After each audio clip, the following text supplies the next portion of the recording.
बातमी मराठवाड्यातून. मराठवाड्यातील शेतकऱ्यांवर अनुदान वाटपात अन्याय झाला असल्याचा आरोप शेतकऱ्यांकडून करण्यात येतोय. याचंच एक उदाहरण समोर आलंय.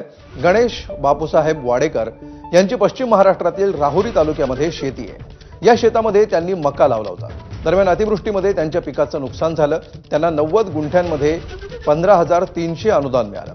तर मराठवाड्यामध्ये वैजापूर तालुक्यामध्ये त्यांच्या आजींच्या नावे असलेल्या 4 एकर बागायती जमिनीमध्ये त्यांनी लावलेला मका पिकाचं नुकसान झालं आणि याची भरपाई म्हणून त्यांना 9,500 रुपये अनुदान जमा झालं. या दोन्ही अनुदानाच्या रकमेचं स्टेटमेंट घेऊन त्यांनी तहसील कार्यालय गाठलं. हे केवळ एक उदाहरण. अशाच पद्धतीनं श्रीरामपूर, राहता आणि पश्चिम महाराष्ट्रातल्या शेतकऱ्यांना अनुदान आलंय. मात्र पश्चिम महाराष्ट्राच्या तुलनेत मराठवाड्यातील शेतकऱ्यांना कवडी मोल अनुदान आलंय.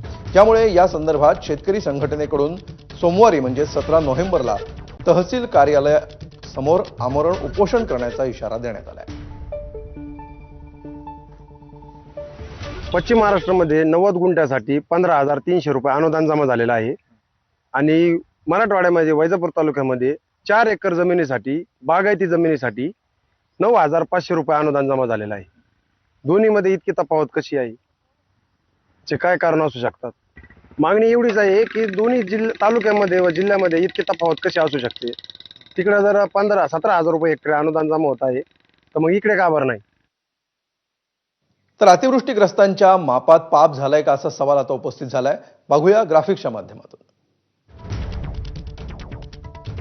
राहुरीमध्ये 2.25 एकर मक्याचं नुकसान झालं. 15,300 रुपयांची भरपाई मिळाली.